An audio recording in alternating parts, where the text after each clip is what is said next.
আলাইকুম। সবাই আশা করি ভালো আছো। তো আজকে আমরা ট্রান্সক্রিপশন প্রসেসটা নিয়ে পড়াশোনা করব। তো আমাদের যাতে সময় কম লাগে এবং কম সময়ে যাতে আমরা খুব সুন্দরভাবে ট্রান্সক্রিপশন টপিকটা সবাই বুঝতে পারি, তো এই কারণে একটু কিছু জিনিসপত্র আগে থেকে লিখে রাখা। তো আমরা শুরু করি। আচ্ছা, সবাই খেয়াল করো যে ট্রান্সক্রিপশন আসলে ব্যাপারটা কি, যে ডিএনএ থেকে তুমি সিম্পলি একটা এমআরএনএ তৈরি করবা, ওই প্রসিডিউরটাকে আমরা বলি ট্রান্সক্রিপশন। তো এই যে টপিকটা আশা করি আমাদের সেন্ট্রাল ডগমা থেকে আগে থেকে ক্লিয়ার হয়ে যাওয়ার কথা। সেন্ট্রাল ডগমাতে আলোচনা করা হয়েছে যে ট্রান্সক্রিপশন এবং ট্রান্সলেশন কী, এবং আমরা জানি যে ট্রান্সক্রিপশন এবং ট্রান্সলেশন দুইটা জিন এক্সপ্রেশন বেসিক্যালি। সো একটা জিনের এক্সপ্রেস করার ওয়ে ট্রান্সক্রিপশন এবং ট্রান্সলেশন। ট্রান্সক্রিপশনের মাধ্যমে এমআরএনএ পর্যন্ত কনভার্ট হয় এবং ট্রান্সলেশনের মাধ্যমে এমআরএনএ থেকে পরবর্তীতে প্রোটিনে কনভার্সন হয়। তো যাই হোক, আমাদের আপাতত আলোচনার টপিক ট্রান্সক্রিপশন।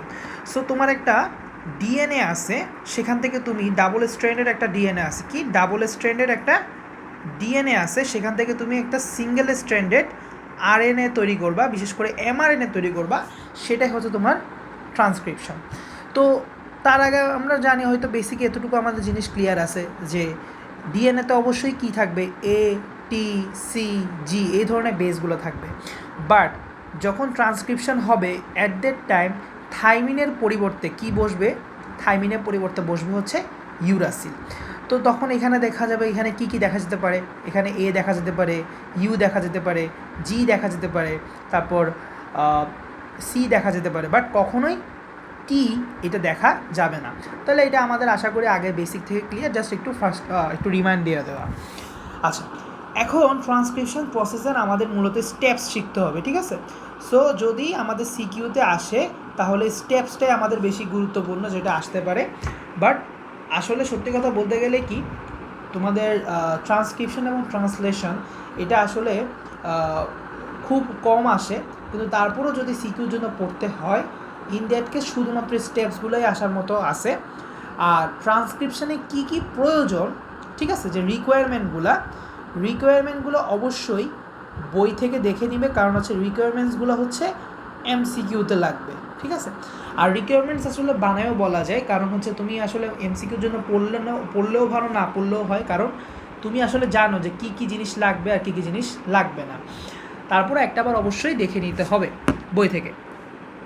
একেবারে বলা যায় কি, তুমি যদি ডিএনএ রেপ্লিকেশন পড়ে আসো তাহলে সেখানে যে রিকোয়ারমেন্টগুলো লাগছে কিছু পরিবর্তন বাদ দিয়ে, যেমন ডিএনএ পলিমারেজের পরিবর্তে এখন লাগবে আরএনএ পলিমারেজ এনজাইম, সো এরকম কিছু পরিবর্তন বাদ দিয়ে প্রায় কিছু জিনিস সেম। ওইখানেও তোমার যেমন নিউক্লিওসাইড ট্রাইফসফেট লাগতো, এখানেও কিন্তু সেরকম বিষয়গুলো লাগবে, তো একটু বই থেকে দেখে নিবা। আচ্ছা, তো স্টেপ শুরু করার আগে ক্যারেক্টারিস্টিক সম্পর্কে আমাদের একটু জানতে হবে। সেটা দেখো, ফার্স্ট অফ অল যে এই প্রসেসটার মধ্যে কিন্তু কোনো প্রাইমার লাগে না। কি লাগে না? কোনো প্রাইমার লাগে না, এটা একটা সুবিধা। দ্বিতীয়ত যেটা, যে এটা কি একটা সিলেক্টিভ প্রসেস। সিলেক্টিভ প্রসেস বলতে ভাইয়া কী বোঝাচ্ছি সেটা আমি একটু ইন্ডিকেট করি। দেখো,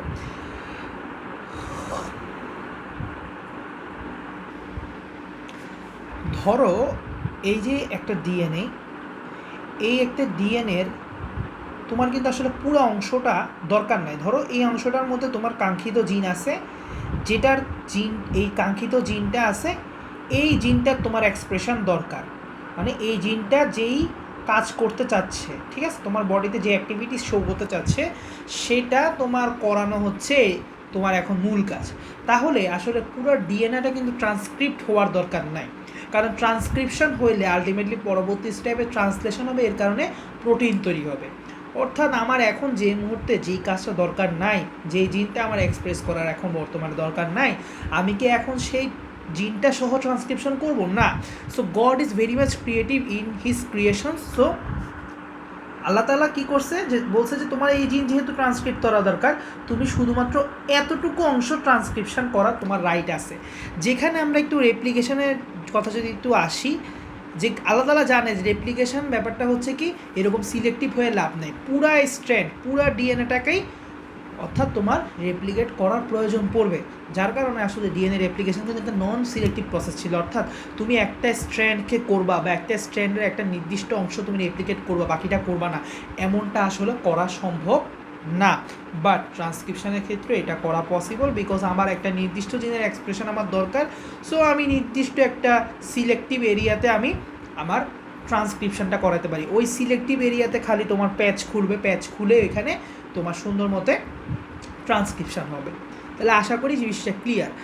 এই ক্যারেক্টারিস্টিকগুলো আগে থেকে বলা এই কারণে, কারণ বেসিক ক্লিয়ার করা। কারণ ক্যারেক্টারিস্টিকগুলো না বললে স্টেপস পড়ার পরে অনেক সময় আমি তোমাদেরকে কী করছি, অ্যাপ্লিকেশন পড়ার পরে ক্যারেক্টারিস্টিকগুলো আলোচনা করছিলাম। সো যাই হোক না কেন, আগে হোক বা পরে হোক, অ্যাটলিস্ট ক্যারেক্টারিস্টিক সম্পর্কে জানলে দুইটার প্রসেসের মধ্যে বেসিক ডিফারেন্সগুলো তোমরা বুঝতে পারবা, ধরতে পারবা। তারপরে আসি হচ্ছে লো ফিডেলিটি। লো ফিডেলিটি বলতে কী বোঝাচ্ছে? লো ফিডেলিটি হচ্ছে কি, ধরো আগেই বলছি যে প্রুফ রিডিং অ্যাক্টিভিটি, তোমার যেই জিনিসটার মধ্যে ভুল কম হয়। ফিডেলিটি বলতে এখানে হচ্ছে চান্স অফ ইরর, ঠিক আছে না, মানে চান্স অফ ইররটা এখানে বেশি। ফিডেলিটি কম মানে হচ্ছে কি, চান্স অফ ইররটা এখানে বেশি, ঠিক আছে। সো ফিডেলিটি কম, হাই হওয়া মানে হচ্ছে ইরর হওয়ার সম্ভাবনা কম, আর ফিডেলিটি লো হওয়া মানে হচ্ছে ইরর হওয়ার সম্ভাবনাটা বেশি। কেননা হচ্ছে আরএনএ পলিমারেজ এনজাইম এখানে ইনক্লুডেড। কারণ হচ্ছে আরএনএ পলিমারেজ এনজাইমের কোনো প্রুফ রিডিং অ্যাক্টিভিটি নাই, ঠিক আছে। তোমরা হচ্ছে এটাকে কী বলবো, পুরা রূপে লিখবে, আমি এখানে সংক্ষিপ্ত রূপে লিখছি জায়গা নাই বলে। সো এটা কেন লো ফিডেলিটি প্রসেস? বিকজ এই প্রসেসটাকে কমপ্লিটলি ম্যানিপুলেট করতেছে আরএনএ পলিমারেজ এনজাইম, এবং RNA polymerase enzyme has no capability of proofreading activity, ঠিক আছে। যার কারণে ইরর হওয়ার চান্সটা বেশি, যেখানে ডিএনএ পলিমারেজ এনজাইমের হাই ফিডেলিটি ছিল because of its proofreading activity. Clear? আশা করি ক্লিয়ার। আচ্ছা, এখন আসি যে তোমার পোস্ট ট্রান্সক্রিপশনাল মডিফিকেশান তাহলে প্রয়োজন কেন? কারণ যেহেতু আমার ভুল হওয়ার সম্ভাবনা আছে, তাহলে আমি একটা প্রসেস শেষ করার পরে যেহেতু আমি নিজের ভুল নিজে ঠিক করতে পারতেছি না, ঠিক আছে। তুমি ধরো স্টুডেন্ট, তুমি নিজের ভুল নিজে বুঝতেছো না, তোমার নিজের ভুল নিজে ঠিক করতে পারতেছো না। এখন তোমার কি লাগবে? তোমার একটা টিচার লাগবে যে তোমাকে ভুলগুলো কারেকশন করে দিবে। অর্থাৎ তুমি একটা রচনা লেখার পরে তোমার সেটা ধরো ভুল হয়েছে, এখন তোমাকে টিচার কারেকশন করে দিতে হবে। সো তোমার একটা পোস্ট ট্রান্সক্রিপশনাল মডিফিকেশান লাগবে, যার মাধ্যমে তুমি ওই যে ইরোরটা হইল সেটা যাতে তুমি ঠিক করতে পারো। তাহলে এই জিনিসটা কেন দরকার পড়ছে বুঝতে পারছো? Because of it's low fidelity প্রসেসটা যেহেতু লো ফিডেলিটি। এখন এটা কেন হইলো? ওই যে আরএনএ পলিমারেজের যে অ্যাক্টিভিটি নাই, প্রুফ রিডিং অ্যাক্টিভিটি নাই, ওই কারণে। আচ্ছা, যেখানে কিন্তু তোমার ডিএনএর এরকম কোনো পোস্ট রেপ্লিকেশনাল মডিফিকেশান লাগে না। কেন আমি যদি বলি তাহলে একই উত্তর, কারণ হচ্ছে প্রুফ রিডিং অ্যাক্টিভিটি আছে ডিএনএ পলিমারেজ এনজাইমের। আশা করি ক্লিয়ার। আমি যে কথাগুলো বলতেছি এই কথাগুলো সহ তোমরা নোট করবা, ঠিক আছে। কারণ আমি তোমাকে 10 দিন পরে জিজ্ঞেস করলে তুমি কিন্তু এটা মনে থাকবে না, এবং এগুলোই বেসিক, এগুলো থেকে প্রশ্ন কিন্তু আসবে, ঠিক আছে। আচ্ছা, তারপরে প্রসেসটা হচ্ছে কি টোটালি কনজারভেটিভ প্রসেস। তুমি যদি চিন্তা করে দেখো কেন কনজারভেটিভ, কারণ ডিএনএ রেপ্লিকেশন হওয়ার পরে ট্রান্সক্রিপশন হওয়ার পরে কিন্তু আসলে কি বলবো, ডিএনএর কোনো পরিবর্তন আসে না। অর্থাৎ ধরো এখানে পেজটা খুলে ঠিক আছে, কিন্তু আবার যখন ট্রান্সক্রিপশন শেষ হয়ে যায় তখন আবার ডিএনএ পেজটা লেগে যায়, আবার আগের মতো থাকে। অর্থাৎ ডিএনএর কোনো রূপ পরিবর্তন হয় না, ডিএনএটা কমপ্লিটলি কনজার্ভ থাকে, সে আগের অবস্থায় ফিরে আসতে পারে। ডিএনএর কোনো রূপ পরিবর্তন হয় না, ডিএনএ কমপ্লিটলি কনজার্ভ থাকে। কিন্তু তুমি তো চিন্তা করে দেখো, সেমি কনজারভেটিভ বলতে আমরা কিসের জন্য, কোথায়? ডিএনএ রেপ্লিকেশনের। কারণ সেটা কিন্তু আর আগের মতো থাকতো না, কারণ একটা স্ট্র্যান্ড থাকতো আগের মায়ের, আর নতুন আরেকটা স্ট্র্যান্ড তৈরি হইতো, তাই না? সো যার কারণে প্রতিটা ডিএনএই কিন্তু কী হইতো, যে সেমি কনজারভেটিভ, আগের 50% ক্যারেক্টারিস্টিক ধরে রাখতে পারতো, নতুন 50% ক্যারেক্টারিস্টিক চলে আসতো ডিএনএর মধ্যে। কিন্তু এই যে ট্রান্সক্রিপশানে যেটা হবে, যে কোনো চেঞ্জ আসবে না, তোমার জাস্ট যে জায়গায় ট্রান্সক্রিপ্ট হয়েছে ওই জায়গা থেকে আরএনএটা বের হয়ে যাবে, আর ডিএনএটা আগের মতো জোড়া লেগে যাবে, ঠিক আছে। সো কীভাবে চলে যায়, কীভাবে জোড়া লাগতেছে, এগুলো আমরা স্টেপস গেলে আমরা আরও ভালো বুঝবো। আচ্ছা, ব্যাপারটা হচ্ছে অ্যাসিমেট্রিক। কেন অ্যাসিমেট্রিক? অবশ্যই অ্যাসিমেট্রিক, কারণ আগে একটা জিনিস চিন্তা করে দেখো, যে দুইটা স্ট্র্যান্ডকে নিয়ে কাজ করা লাগতো, তাই না? মানে দুইটা স্ট্র্যান্ডেরই কিন্তু রেপ্লিকেশন হচ্ছে বাই ডিফল্ট, বাট এখন এখানে যে কোনো একটা স্ট্র্যান্ডের ট্রান্সক্রিপশন হবে, আরেকটা স্ট্র্যান্ড বসে বসে আলু খাবে, ঠিক আছে। সো ওরে কেউ ট্রান্সক্রিপ্ট করবে না। সো একটা স্ট্র্যান্ডেরই খালি ট্রান্সক্রিপ্ট হবে, যে কোনো একটা, এটা ফিক্স না, কেন একটু পর আসতেছি। সো একটা কোডিং স্ট্র্যান্ড থাকবে আর একটা নন কোডিং স্ট্র্যান্ড থাকবে, যার একজনকে দেখে দেখে টেমপ্লেট স্ট্র্যান্ড হিসেবে নিবে, আরেকজনকে নিবে না। সো সেখানে অন্যদিকে তোমার ডিএনএ রেপ্লিকেশনে সিমেট্রিক প্রসেস ছিল, কারণ দুইটা স্ট্র্যান্ডকেই টেমপ্লেট স্ট্রিম হিসেবে ধরে ওইটার অ্যাগেনিস্টে আরেকটা নতুন কমপ্লিমেন্টারি স্ট্র্যান্ড তৈরি হচ্ছিল, তাই না? সো ধরো এটা ছিল আগের টেমপ্লেট স্ট্র্যান্ড, ঠিক আছে না? এটাকে ধরে নতুন কমপ্লিমেন্টারি স্ট্র্যান্ড তৈরি হইত, এবং এটার মাধ্যমে নতুন একটা ডটার ডিএনএ তৈরি হইল, যার কারণে এই প্রসেসটাকে আমরা একই সাথে বলতেছি কি সেমি কনজারভেটিভ, একই সাথে বলতে পারি এটা অ্যাসিমেট্রিক, কারণ দুইটা স্ট্র্যান্ডকে মিলে আমরা কাজ করতেছি না, একটা স্ট্র্যান্ডকে ধরে কাজ করা লাগতেছে, ঠিক আছে না? আচ্ছা, ওকে, এই ঘটনাটা দুই স্ট্র্যান্ডে হয় রেপ্লিকেশনের ক্ষেত্রে, বাট তোমার ট্রান্সক্রিপশনের ক্ষেত্রে শুধুমাত্র একটা স্ট্র্যান্ড নিয়ে আমরা কাজ করি, একটা স্ট্র্যান্ডকে দেখে তার বিরুদ্ধে কমপ্লিমেন্টারি একটা বেস সিকোয়েন্স তৈরি হয়। আচ্ছা, যাই হোক, এগুলো আরও ভালো বুঝবা একটু পরে, না বুঝলে সরাসরি ক্লাসে অবশ্যই প্রশ্ন করবা। আর ব্যাপারটা হয় ইউনিডিরেকশনাল। হেলিকেজ এনজাইম যেরকম বাই ডিরেকশনালি কাজ করে আসলে রেপ্লিকেশন বাবল ফর্ম করতেছিল এবং দুইটা চলে যাচ্ছিল, বাট এই ক্ষেত্রে এটা হয় না। আরএনএ পলিমারেজ এনজাইম খালি একদিকে মুভ করে, ঠিক আছে? সো যে কোনো একটা আরএনএ পলিমারেজ এনজাইম কাজ করে একদিকে মুভ করে, সো প্রসেসটা একদিকে সম্পন্ন হয়। সো দুই দিকে সম্পন্ন হওয়ার চান্স পায়, যেখানে রেপ্লিকেশনের ক্ষেত্রে আমরা দেখছিলাম যে বাই ডিরেকশনালি জিনিসটা হচ্ছিল। সো এই জিনিসগুলো ক্যারেক্টারিস্টিক 7টা ক্যারেক্টারিস্টিক তোমাদের বইয়ে ওভাবে আলাদা করে লেখা নাই, বাট এগুলো যদি তোমরা লেখা থাকে তোমরা এমসিকিউ কখনো ভুল করবে না, এবং তোমাদের প্রসিডিউরটা সম্পর্কে কোনো ফলস কনসেপশন আর মিসকনসেপশন তোমাদের থাকবে না। ওকে, আচ্ছা, একটু সেকেন্ড, এখন যদি স্টেপসগুলো দেখি, তো আমরা এখানে স্টেপস বলার আগে আমরা একটা কথা বলে রাখা দরকার, যে তোমার কিন্তু এখানে এমআরএনএ যে তৈরি হচ্ছে, মানে আমরা যদি বলি যে এমআরএনএ প্রিপারেশান বলো বা ট্রান্সক্রিপশন বলো, সো এটার কিন্তু দুইটা ইনিশিয়াল স্টেজ আছে। একটা হচ্ছে কি যে ধরো যদি ট্রান্সক্রিপশন বলো বা এমআরএনএ প্রিপারেশান বলো, সো এটা দুটো স্টেপ আছে বেসিক। কেন? তুমি চিন্তা করো যে ফার্স্ট অফ অল একটা এমআরএনএ তুমি তৈরি করবা, তুমি একটা রাফ রচনা লিখলা যেখানে ভুলভাল আছে, সো ওই যে এমআরএনএ তৈরি করা, সেই এমআরএনএকে বলা হয় যে প্রি ম্যাচিওর এমআরএনএ অথবা প্রি এমআরএনএ। সো সংক্ষেপে প্রি এমআরএনএও বলা হয়, মানে প্রাইমারি প্রি ম্যাচিওর এমআরএনএ অথবা প্রি এমআরএনএ, অথবা এটার আরেকটা নাম আছে প্রাইমারি ট্রান্সক্রিপ্ট, যদিও এটা তোমাদের লেভেলে বলা হয় না, ডাকা হয় না। সো আমাদের লেভেলে আসলে এটাকে প্রাইমারি ট্রান্সক্রিপ্ট হিসাবেও অভিহিত করা হয়, তোমরা জেনে রাখতে পারো আর কি, তাই লিখলাম। আরেকটা স্টেপ হইল যে তুমি ঠিকঠাক, এখন তুমি হচ্ছে যে ভুলভাল এমআরএনএ তৈরি করছো সেটাকে তোমার ঠিক করা লাগবে, অর্থাৎ পোস্ট ট্রান্সলেশনাল মডিফিকেশান করা লাগবে। তাইলে এখন আমাদের যে দুইটা বেসিক স্টেপ হয়ে গেল, তার মধ্যে একটা স্টেপ নিয়ে আমরা এখন আলোচনা করব, সেটা হচ্ছে ফরমেশন অফ প্রাইমারি ট্রান্সক্রিপ্ট অথবা pre mRNA, formation of pre mRNA. Clear? Pre mRNA অথবা প্রাইমারি ট্রান্সক্রিপ্ট। আচ্ছা, তাহলে আমরা আলোচনা শুরু করি। দেখো, তাহলে এটার এক নাম্বার, এটা তিনটার বেসিক স্টেপ থাকবে, এটার ভিতরে তিনটে স্টেপ থাকবে। এক হচ্ছে ইনিশিয়েশন, অর্থাৎ প্রসেসটা তোমার শুরু করা লাগবে। তারপরে স্টেপ হবে তোমার চেইন ইলংগেশন, অর্থাৎ তোমার যে চেইনটা বানানো শুরু করছো সেটাকে লম্বা করতে হবে, এবং একটা সময় প্রসেসটা থেমে যাবে, অর্থাৎ টার্মিনেশন। আচ্ছা, আশা করি ক্লিয়ার। হ্যাঁ, এখন আমরা আসি হচ্ছে ইনিশিয়েশন স্টেপটা নিয়ে কথা বলি। কীভাবে ইনিশিয়েট হবে? ইনিশিয়েট হওয়ার জন্য খুব একটা ইম্পর্টেন্ট টার্ম তোমাদের মাথা জানা লাগবে, সেটা হচ্ছে প্রোমোটার সিকোয়েন্স। এই কথাটা না খুব বেশি শুনবা, এই প্রোমোটার সিকোয়েন্স। ইনিশিয়েশন হওয়ার জন্য যে জিনিসটা দরকার সেটা হচ্ছে প্রোমোটার সিকোয়েন্স।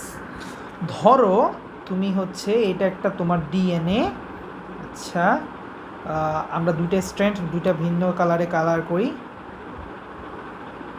আচ্ছা দেখো, তো এখন ধরো তোমার প্রোমোটার সিকোয়েন্স হচ্ছে এমন কিছু বেস সিকোয়েন্স যেগুলো দেখলে তোমার হচ্ছে আরএনএ পলিমারেজ এনজাইম স্টিমুলেট হবে, যে বলবে হ্যাঁ এই জায়গা থেকে আমি ট্রান্সক্রিপশন শুরু করব, ঠিক আছে। সো এইটা কি প্রমোট করতেছে, এই প্রমোটার সিকোয়েন্সটা এমন কিছু প্রমোট করতেছে যাতে এখান থেকে আমার ট্রান্সক্রিপশনটা শুরু হয়, এখান থেকে যাতে আরএনএ পলিমারেজ অ্যাক্ট করা শুরু করে, এখান থেকে যাতে আরএনএ পলিমারেজ প্যাচ খোলা শুরু করে, ঠিক আছে। সো এই ক্ষেত্রে কিন্তু হেলিকেজ এনজাইম প্যাচ খুলবে না, এই ক্ষেত্রে সর্বা হচ্ছে আরএনএ পলিমারেজ, যাই করবে না কেন সব কে করবে, আরএনএ পলিমারেজ। এখানে কিন্তু তোমার রেপ্লিকেশন কমপ্লেক্সের মতো অনেক এতগুলো এনজাইম প্রোটিন কিছুই নাই, শুধু যা তোমাদের লেভেলে যেটাই বলতে হবে না কেন সব আরএনএ পলিমারেজের খেলা। আচ্ছা, তাহলে একটু ক্লিয়ার করি। তো প্রোমোটার সিকোয়েন্স কী কী হইতে পারে, তোমাদের বইটা নাই, যেমন টাটা হইতে পারে, টি এ এরকম কিছু সিকোয়েন্স দেখলে আসতে পারে। তারপর টাটা বক্স বলে এটাকে, আবার ক্যাট বক্স হইতে পারে। সো ঠিক আছে, এরকম সিকোয়েন্স দেখলে এক্সেট্রা, এরকম কিছু সিকোয়েন্স দেখলে মোটামুটি ওই জায়গা থেকে প্যাচ খোলা শুরু হয়। ধরো এই জায়গাটা হচ্ছে তোমার প্রোমোটার সিকোয়েন্স। সো এখান থেকে এখন আরএনএ পলিমারেজ আসবে, ঠিক আছে। আরএনএ পলিমারেজ এখন এটাকে অ্যাটাক করবে, আরএনএ পলিমারেজ এখানে একসাথে যুক্ত হইলো এবং আস্তে আস্তে সে প্যাচ খোলা শুরু করলো। তাহলে এখন পরের স্টেপে কী হবে ব্যাপারটা একটু চিন্তা করো, তো একটু চিন্তা করো। আমি যদি একটু আগার চেষ্টা করি, এরকম আচ্ছা এরকম প্যাচ খুলে গেল। আচ্ছা প্যাচটা এখনও পুরোটা জায়গায় খুলে নাই, তাহলে আমি একটু অল্প জায়গা পর্যন্ত প্যাচ খুলাই, আবার একটু প্যাচা দিই। আচ্ছা তাহলে এরপরে হচ্ছে এটা এইটুক জায়গা, আচ্ছা।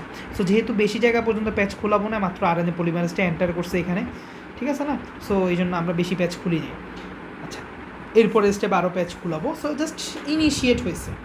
সো এখন আরএনএ পলিমারেজটা এই জায়গায় সংযুক্ত হওয়ার পরে সে কী করবে, মানে এই ট্রান্সক্রিপশন প্রসেসটা ইনিশিয়েশন করবে এবং আস্তে আস্তে সে কী করবে, ভিতরে যে প্যাচ খুলবে বা আনওয়াইন্ডিং করবে, বা বলতে পারো ওই যে মেল্টিং অফ দ্য ডিএনএও বলতে পারো, ঠিক আছে।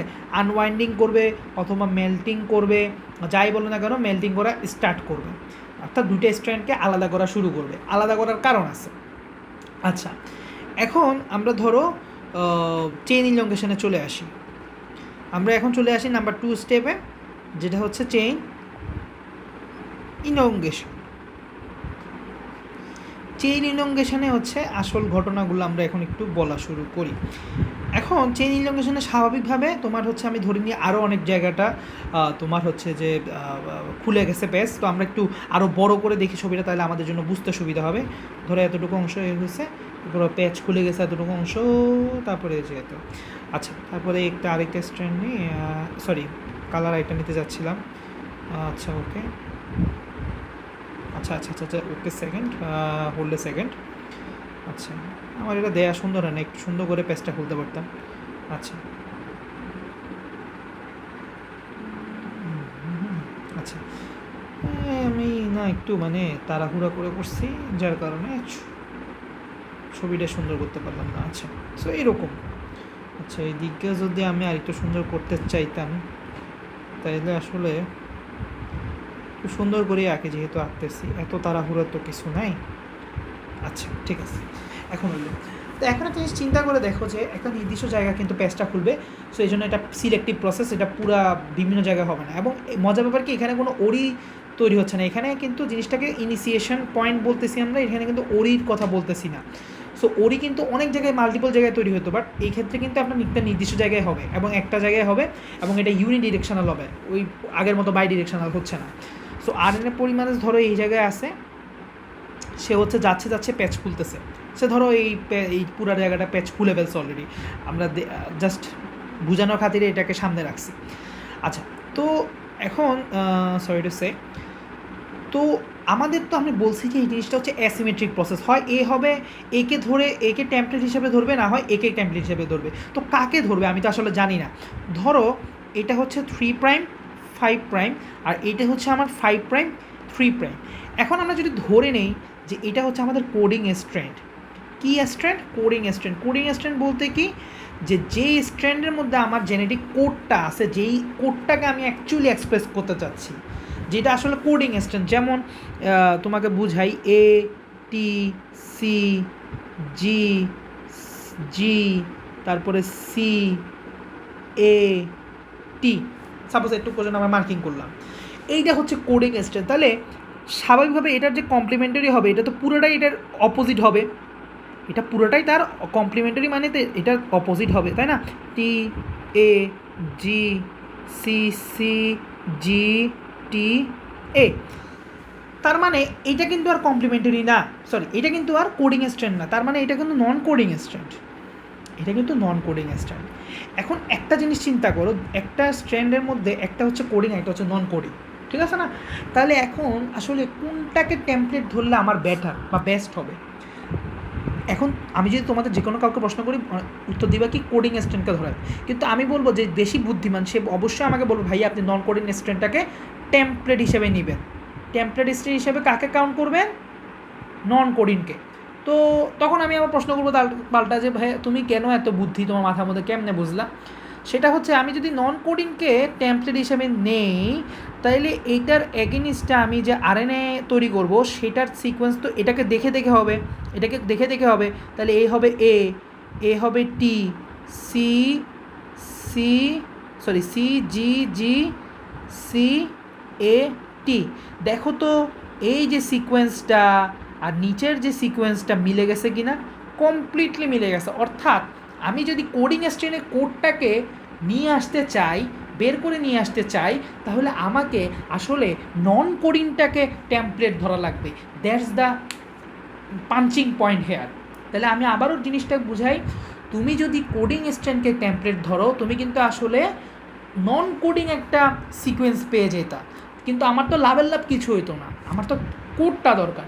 তাই আমি কি করছি, চালাই করে নন কোডিং স্ট্রেনকে টেমপ্লেট হিসেবে নিছি এবং এটাকে টেমপ্লেট স্ট্রেন হিসেবে নিয়ে এটার কমপ্লিমেন্টারি সিকোয়েন্স দিয়ে আমি আমার এমআরএনএ তৈরি করছি যাতে এটার সিকোয়েন্সটা আসল কোডিং স্ট্রেন্ডের সিকোয়েন্সের মতো হয়। তাহলে that's the Brenner over here. Okay, so আশা করি ক্লিয়ার জিনিসটা। আচ্ছা, তাহলে আমরা কাকে টেমপ্লেট হিসেবে নিব? আমি যদি জিজ্ঞেস করি নন কোডিং স্ট্রেন্ডকে, কয়েকবার বলো কাকে টেমপ্লেট হিসেবে নিব? নন কোডিং স্ট্রেন্ডকে। আচ্ছা, আশা করি তোমরা বলে দিছো। আচ্ছা, তো যেটাই বলতেছিলাম যে এখন মনে প্রশ্ন জাগতে পারে ভাইয়া কোনটা কোডিং হবে কোনটা নন কোডিং হবে, এটা কি ফিক্স? এটা 5' 3' কি সবসময় কোডিং হবে এবং 3' 5' কি সবসময় নন কোডিং হবে? এটা আসলে ফিক্স না, সত্যি কথা বলতে গেলে, যেটা এখানে আসলে অনেকে কনফিউশন এবং অনেকের কনসেপ্ট ক্লিয়ার না। আমি বলবো কি তোমাকে জিনিসটা, নাইলে তো একটা কথা বলি, যদি এটা ফিক্স হতো তাহলে আল্লাহ তাআলা যেটা করতো কোনো না কোনো একটা সিস্টেম করতো, ডিএনএ আসলে ডাবল হেলিক্স হওয়ার কোনো দরকারই পড়তো না। চিন্তা করে দেখো, একটাতে কোডিং আছে আরেকটাতে পুরাই কোড নাই, তাহলে কি দরকার? তাহলে আরেকটা স্ট্রেন্ড রেখে কী লাভ? তুমি তো চিন্তা করো প্র্যাকটিক্যালি, আসলে কিন্তু লাভ নাই আমি যদি প্র্যাকটিক্যালি চিন্তা করি।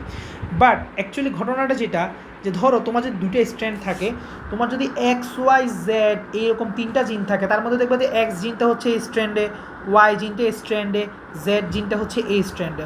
অর্থাৎ ওয়াই জিনের ক্ষেত্রে কিন্তু এইটা কোডিং স্ট্র্যান্ড, ঠিক আছে, এইটা হচ্ছে তখন নন কোডিং স্ট্র্যান্ড। আবার এক্স জিনের ক্ষেত্রে এইটা কোডিং স্ট্র্যান্ড এবং জেড জিনের ক্ষেত্রে এটা কোডিং স্ট্র্যান্ড, বাট উপরেরটা কিন্তু তোমার, আমি যদি লাল দিয়ে দেখাই, উপরেরটা কিন্তু তোমার নন কোডিং স্ট্রেন্ড জেডের জন্য এবং এক্সের জন্য। সো ব্যাপারটা হচ্ছে যে জিনগুলো আসলে এক একটা এক এক স্ট্যান্ডে থাকে, মানে জিন না, মানে আসল জেনেটিক কোডগুলো, মানে জিনের জন্য দায়ী যে আসল জেনেটিক কোডগুলো অ্যাকচুয়ালি কোনো না কোনো স্ট্যান্ডে থাকে, আরেক স্ট্যান্ডে তার নন কোডিং সিকোয়েন্স থাকে, যেটা সোজা সাপটা কথা। তো এই জন্য আসলে দুইটা স্ট্যান্ডেরই আমার দরকার আছে, ঠিক আছে? সব জিন আসলে তুমি এক স্ট্যান্ডে পাচ্ছ না, যার কারণে দুইটা স্ট্যান্ডেরই আমাদের দরকার আছে ঘুরে ফিরে। ক্লিয়ার? ক্লিয়ার। আচ্ছা, তাহলে এখন আসে চেইন ইলংগেশনের স্টেপে, তো আমরা বুঝছি মানে কনসেপ্ট ক্লিয়ার করছি কাকে টেমপ্লেট হিসেবে নিব বা না নিব। এখন আমরা আসি যে আসলে চেইনটা ইলংগেশন করি, যে ধরো এই অবস্থা, এই অবস্থা, তারপরে হচ্ছে এই অবস্থা, আচ্ছা এই অবস্থা, তারপরে হচ্ছে এই অবস্থা। তাহলে এটা ছিল তোমার নন কোডিং। আচ্ছা, আমরা যদি এখানেই দেখি যে আচ্ছা চেইনিংগুলো স্বাভাবিকভাবে, তো আমরা আর ছবি না আঁকি ওইটাতে, এটাতেই দেখি, তাহলে নন কোডিংকে টেমপ্লেট হিসেবে নিয়ে নতুন নতুন নিউক্লিওটাইড সিকোয়েন্সগুলোকে একটার পর একটা অ্যাড করবে, নিউক্লিওটাইড অ্যাড করবে, এখানে একটা অ্যাড করলো, এখানে একটা অ্যাড করলো, এখানে একটা অ্যাড করলো, এখানে অ্যাড করলো, অ্যাড করার পরে স্বাভাবিকভাবে এগুলোর মধ্যে তো তোমার বন্ধনী হবেই, তাই না? তো এগুলোর মধ্যে সংযোগও ঘটাই দেবে আরএনএ পলিমারেজ, ঠিক আছে? আচ্ছা, সবই এখানে আরএনএ পলিমারেজের কাজ। তো আরএনএ পলিমারেজ করবে এবং একটা এবং আরেকটার মধ্যে ওই যে 3'5' ফসফোডাইএস্টার বন্ড থাকবে স্বাভাবিক, দুইটা নিউক্লিওটাইডের মাঝখানে যেভাবে থাকে। সো এইভাবে হচ্ছে আমার আর আলাদা লাইগেজের এখানে কোনো কাজ নাই। তো এইভাবে সুন্দর মতো চেইন ইলোগেশন হইতে থাকবে। তাইলে এখন প্রশ্ন হইল যে টার্মিনেশন কখন হবে? টার্মিনেশন হবে বাবা যখন, এই যে আমি এখানে দেখাই, যখন ধরো নন কোডিংয়ের মধ্যে একটা জায়গা আসলো, এমন একটা সিকোয়েন্সের সম্মুখীন হইল যেটা হচ্ছে টার্মিনেশন সিকোয়েন্স বা টার্মিনেটর সিকোয়েন্স, টার্মিনেটর সিকোয়েন্স, আমি টার্মিনেটর লিখতে পারতাম, টার্মিনেটর সিকোয়েন্স। সো এমন কোনো সিকোয়েন্স দেখে সে স্টপ হয়ে যাবে। আসলে এমন কোনো সিকোয়েন্স দেখে স্টপ হবে না। ধরো আসলে তো এটা নন কোডিং, টার্মিনেটর সিকোয়েন্সটা তো থাকে কোডিং। এখন আমি তাহলে বুঝবো কেমন? ঝামেলা হচ্ছে ধরো এখানে A C G C, suppose এটা টার্মিনেটর সিকোয়েন্স। তো এখন এটাকে রিড করবে এটাকে রিড করলে যে টি, তারপরে আরে আমি তো বারবার টি লিখতেছি, সরি তোমরা আমাকে কেউ দেখাও নাই, আমিও ভুল করে যাচ্ছি। টি তো লেখা যাবে না, তোমরা হয়তো আমাকে অফলাইনে থাকলে আমাকে ভুল ধরা দিতা। সো এই যে টি এর জায়গায় কিন্তু ইউ হবে, আমি বারবারই ভুল লিখে যাচ্ছিলাম। আচ্ছা এই যে ইউ, তারপর হচ্ছে সি কি হবে, সি এর জায়গায় তো জি হবে, সি হবে আর জি হবে। আচ্ছা, তো এই সিকোয়েন্সটা যখন বানাই ফেলার পর আরএনএ পলিমারেজ চিন্তা করবে, হ্যাঁ ধাক্কার মধ্যে পড়বে যে আল্লাহ আমি এটা কোন সিকোয়েন্সে বানাইলাম, মানে এই কোন সিকোয়েন্স কমপ্লিমেন্টারি যে সিকোয়েন্সটা বানাইলাম দেখে এটা আসলে কী সিকোয়েন্স দাঁড়াইলো। তখন সে রিড করে বুঝবে যে আল্লাহ এটা তো টার্মিনেটর সিকোয়েন্স, তার মানে এটাকে এখানে আমার স্টপ করতে হবে। সো যখন একটা আরএনএ পলিমারেজ টার্মিনেটর সিকোয়েন্সকে রিড করে ফেলবে তখনই টার্মিনেশনটা সংঘটিত হবে। ক্লিয়ার? সো তোমরা এটা ইংলিশে সুন্দর করে লিখবা। এই যে ট্রান্সক্রিপশনের পুরো প্রসেসটা তোমরা হচ্ছে যে আলিম স্যারের বই থেকে দেখে পড়বা, এবং সিকিউতে যদি লিখতে হয় একদম আলিম স্যারের ফর্মেটেও লিখতে পারো, আমি জাস্ট বুঝাই দিচ্ছি, ঠিক আছে? সো আলিম স্যারের বইটা ফলো করবা এই ক্ষেত্রে। টার্মিনেশন হয়ে গেল, তাইলে আমার তিনটা বেসিক পয়েন্টের মাধ্যমে আমার প্রি এমআরএনএ তৈরি হলো, অর্থাৎ টার্মিনেশনের মাধ্যমে এখন যে এমআরএনএ তৈরি হলো কী পাইলাম, যে এমআরএনএ পাইলাম সেটা হচ্ছে প্রি এমআরএনএ। এখন এটাকে আমাকে প্রসেসিং করে আমাকে ম্যাচিউর আরএনএ বানাইতে হবে, তাহলে হোয়াট ইজ দ্যাট প্রসেস? সেটার জন্য আমার আসতেছে এখন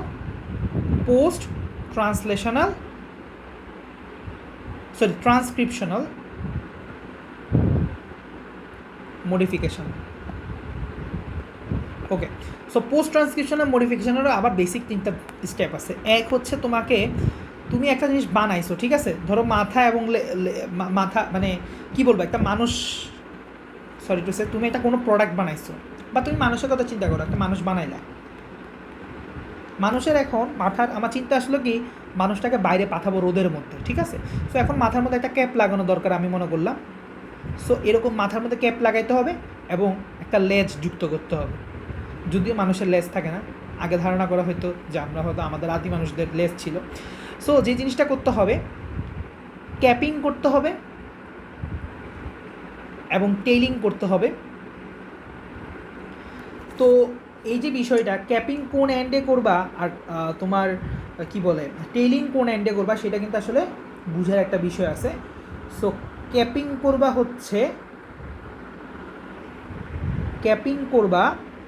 5' এন্ডে, এটাকে ধরে নেওয়া হয় মাথা অ্যাকচুয়ালি। সো তুমি যদি এখানে 3'5'কে যদি তুমি ধরো যে হচ্ছে যে তোমার নন কোডিং এসছেন, তাহলে তুমি যেটা পাচ্ছ সেটা কি 3'5'। সো 3'5' এসছেন পাচ্ছ, তার মধ্যে 5'টাকে তুমি যদি হেড ধরো তাহলে সেখানে ক্যাপিং করতে হবে এবং 3' এন্ডে হচ্ছে তোমার টেইলিং করতে হবে।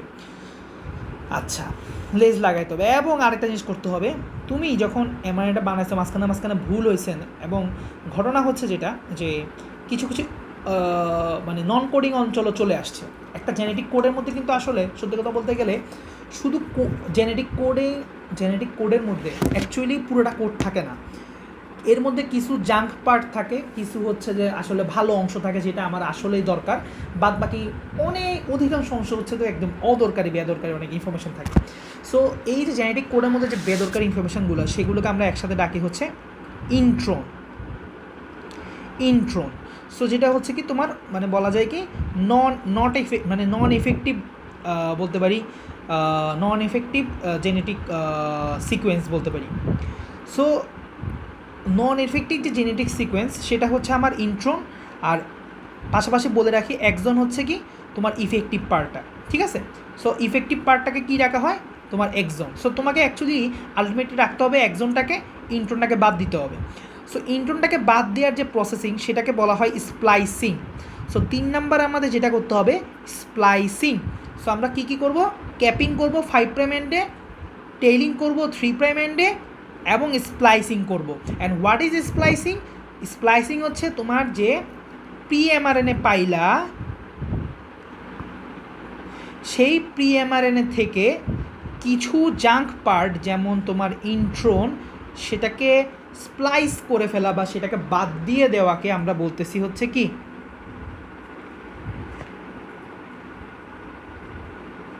সেটাকে আমরা বলতেছি স্প্লাইসিং। তাহলে দেখো আমি এখানে যেটা বোঝানোর চেষ্টা করলাম যে দুই পাশে একজন আছে, মাঝখানে ইন্ট্রন ছিল, সো ইন্ট্রনটাকে আমরা বাদ করে দিব। সো বাদ করে দেওয়ার পর যেটা হবে সেটা হচ্ছে শুধুমাত্র একজনের উপস্থিতি তুমি পাবা। আচ্ছা, সো এটাই হচ্ছে আমার উদ্দেশ্য স্প্লাইসিংয়ে। ওকে, সো আমি আশা করি তাহলে বুঝতে পারছি। এখন আমরা যদি জিনিসটাকে আমরা যদি একদম এই যে পোস্ট ট্রান্সক্রিপশনাল মডিফিকেশনটা যদি আমরা একটা চিত্রের মাধ্যমে দেখতে পারি তাহলে বেস্ট হয়। তাহলে সেই চিত্রটা আমি যদি দেখানোর চেষ্টা করি। ধরো তুমি একটা প্রি-এমআরএনএ তৈরি করলাই, কেমনে যে বুঝায়, ওকে আমরা এটা একটা সুতার মতো করে দেখতে পারি। আচ্ছা, ওকে, সো এটার মধ্যে আমি যে পাইলাম এটার আমার এখন ক্যাপও নাই, টেইলও নাই, তো মাঝখানে অবশ্যই ইন্ট্রন আছে। সো ইন্ট্রনটাকে আমি হচ্ছে ধরো লাল কালারে দেখাই, যে কোনো লাল জিনিস হচ্ছে বাজে। সো ইন্ট্রন আছে মাঝখানে, তারপর এখানে আছে, ঠিক আছে, ধরো এইখানে আছে ইন্ট্রন, ওকে, এখানে ইন্ট্রন আছে। বাদ বাকি জায়গাগুলোর মধ্যে হচ্ছে যে তোমার ধরো আমি নীল কালার দিয়ে দেখাই, বাদ বাকি জায়গাগুলো হচ্ছে তোমার অবশ্যই কি একজন। আচ্ছা, তাহলে আমরা যদি এখানে দেখাই যে লাল হচ্ছে ইন্ট্রনের জন্য এবং নীল হচ্ছে আমাদের একজনের জন্য, আলটিমেটলি আমরা একজনটাই রাখবো স্প্লাইসিংয়ের মাধ্যমে। আচ্ছা, স্প্লাইসিংয়ে কে সাহায্য করে? স্প্লাইসিওসোম এনজাইম। এটা কিন্তু আবার আরএনএ পলিমারেজ করে না, এটা এখানের জন্য আসে স্প্লাইসিওসোম এনজাইম। ওকে, সো স্প্লাইসিওসোম এনজাইম ইউজ করার পরে এরপরে তো আবার মাঝখানে অবশ্যই একটা গ্যাপ রয়ে যেতেছে। সো এই গ্যাপটা যুক্ত করার জন্য প্রবেবলি এখানে লাইগেস লাগে, একমাত্র এই জায়গায় হচ্ছে কি লাগে, লাইগেস লাগে। তো আমাকে একটু চেক করতে দাও, আমি একটু শিওর হয়ে নেই। আচ্ছা, ইন্ট্রন কি, যেখানে কোনো আমাদের জেনেটিক মেসেজ ক্যারি করতেছে না, ঠিক আছে। তুমি যেটা বলবো যে ইন্টেন হচ্ছে is that part of genetic code which actually not contain any genetic message. Okay, আচ্ছা, ওকে, ইন্ট্রনের সংজ্ঞাটা পারলে লিখে না, আমি তোমাদেরকে বলে দিই যে the newly formed pre-RNA has some regions which actually do not contain any genetic message which are called together introns. Okay, so ইন্ট্রনের সংজ্ঞাটা এভাবে লিখে নাও। আচ্ছা, এখন স্প্লাইসিওসোম জিনিসটা, আচ্ছা ওরা কিন্তু মানে আমি আলিম স্যারের বই কোনো লাইগেসের কোনো কথা দেখতেছি না। সো জাস্ট মাথায় রাখো, আমি যতটুকু জানি যে স্প্লাইসিওসোমের পরে আবার লাইগেস দিয়ে লাগাই দিতে হয়। সো বইয়ে না থাকলে ওই কথাটা বলার দরকার নেই আর কি। আচ্ছা, তো এইটার পরে আমি এখন কী করতে হবে, পোস্ট ট্রান্সক্রিপশনাল মডিফিকেশান পিটিএম করলাম, ঠিক আছে। পিটিএম করার পরে এখন কি হবে দেখো, কাহিনী খেলা চেঞ্জ হয়ে যাবে। আচ্ছা, স্বাভাবিকভাবে তো জিনিসটা সাইজ ছোট হয়ে যাবে কারণ ভিতরে ইন্ট্রন বাদ দিছি। আচ্ছা, তাহলে ভিতরে থাকবে সব হচ্ছে একজন থাকবে, একজনে পরিপূর্ণ আমার পুরা এমআরএনএ। আবার এখন এখানে থাকবে হচ্ছে ক্যাপিং। সো ক্যাপিংটা আমরা একটু ভিন্ন কালার দিয়ে দেখানোর চেষ্টা করি। ধরো এই হইল ক্যাপ, এটা ছিল 5 প্রাইম এন্ড ধরো, আচ্ছা এটা ধরো 5 প্রাইম এন্ড, এটা ধরো 3 প্রাইম এন্ড। সো 5 প্রাইম এন্ডে হচ্ছে আমরা ক্যাপিং করিতেছি, ওকে করো ক্যাপিং আমরা। আচ্ছা, এই কালার তো দেখাই যায় না, কী কালার নিলাম, আচ্ছা এই কালার নেই, এই প্রান্তে আমরা কি করলাম, ক্যাপ বসাইলাম। সো ক্যাপটা আসলে কিসের, ক্যাপটা এটা অনেকে প্রশ্ন জাগতে পারে, ক্যাপটা কিসের। ক্যাপটা অ্যাকচুয়ালি কিছু মানে বেস সিকোয়েন্সের ক্যাপ মানে বলা যায়। ওকে, আচ্ছা, আর হচ্ছে যে তোমার এখানে কিছু টেইল লাগবে, সো টেইলের জন্য আমরা আরেকটা কালি সিলেকশন করি।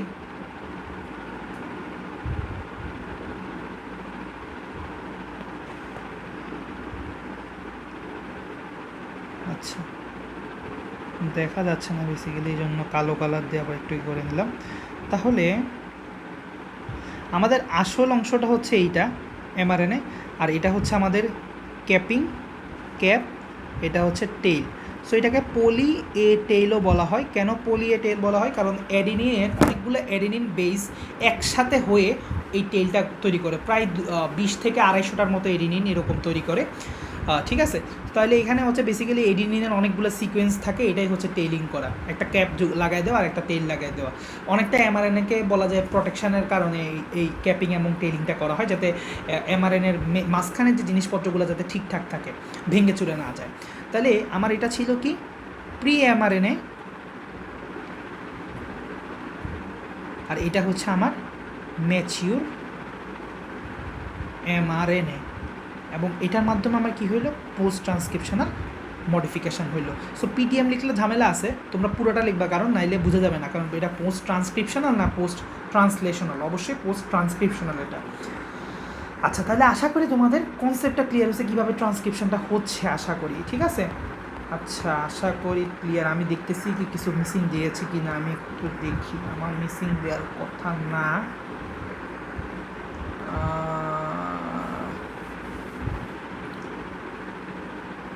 আচ্ছা,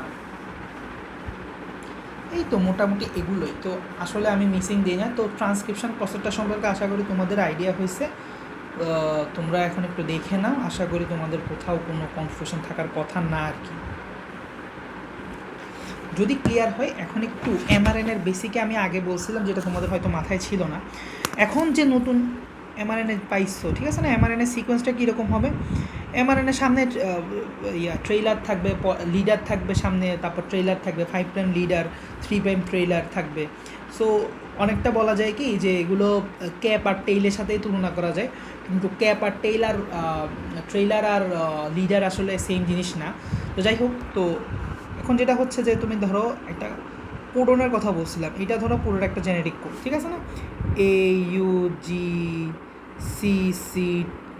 টি তো হবে না, ইউ হবে, সি হবে, জি হবে, এ হবে। তো এই যে কোড, এই পুরাটা হচ্ছে জেনেরিক কোড, তার মধ্যে এই পুরো জেনেরিক কোডটাকে 3টা অংশে ভাগ করা যায়। এই 3টা মিলে একটা কোডন, এই 3টা মিলে একটা কোডন, এই 3টা মিলে আরেকটা কোডন। সো এক একটা কোডন কী নির্দেশ করতেছে? এগুলো এক একটা কোডন। সো এক একটা কোডন কী নির্দেশ করতেছে? এক একটা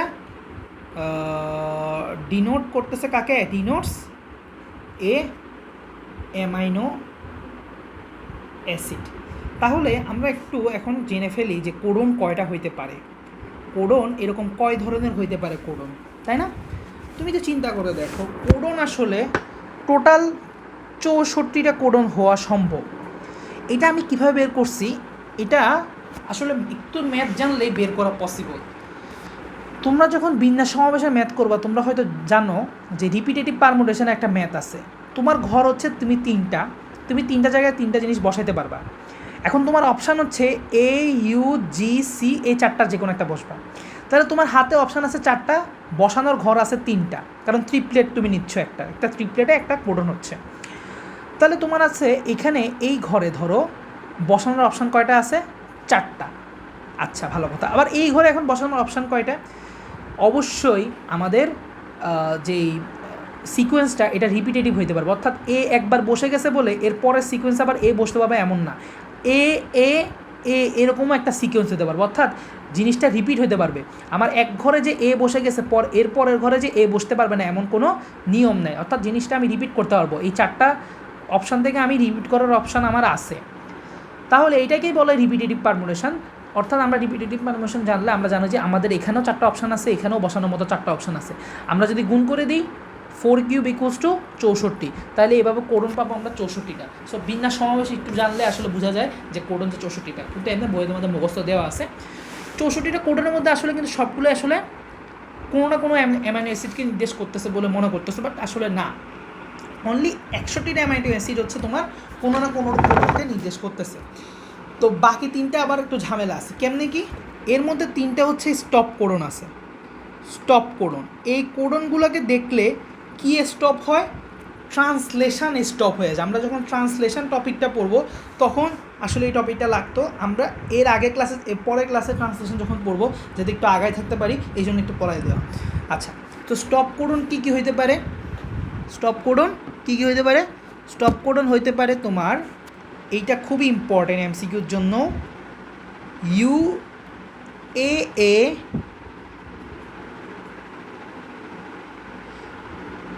ইউ জি এ এবং ইউ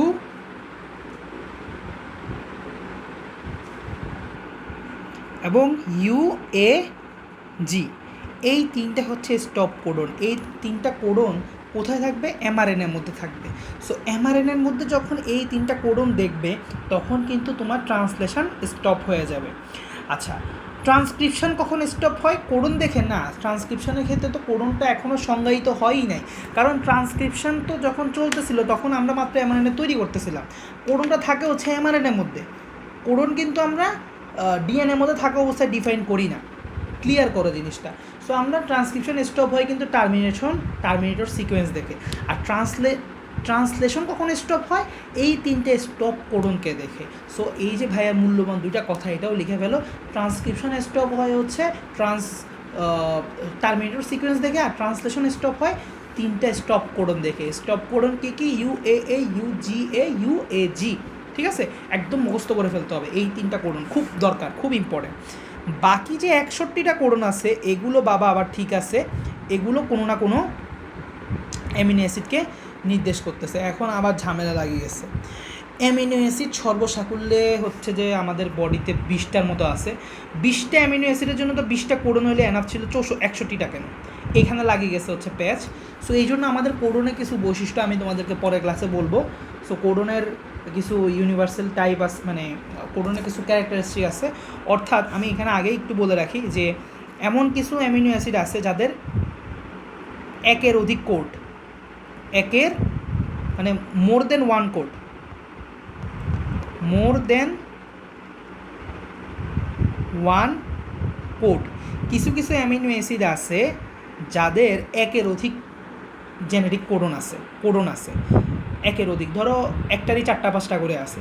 তো যার কারণে 20টা অ্যামিনো অ্যাসিড কারো করে যদি 3-4টা করে থাকে তো সব মিলে আসলে মিলে যায় যে তোমার 61টা কোডন হয়ে যায়। এই 20টা অ্যামিনো অ্যাসিডের 61টা কোডন। তো আশা করি ব্যাপারটা, কনসেপ্টটা ক্লিয়ার হয়েছে। আজকের ক্লাসে আপাতত এতটুকুই রাখি। পরের ক্লাসে ইনশাআল্লাহ আমরা ট্রান্সলেশন শিখবো এবং হচ্ছে কোডন নিয়ে আর বাকি যে কথাবার্তা ওগুলো আমরা ক্লিয়ার করে ফেলবো। সো কোনো কোশ্চেন থাকলে অবশ্যই আমাকে জিজ্ঞেস করে নেবা পরবর্তীতে। আল্লাহ হাফেজ।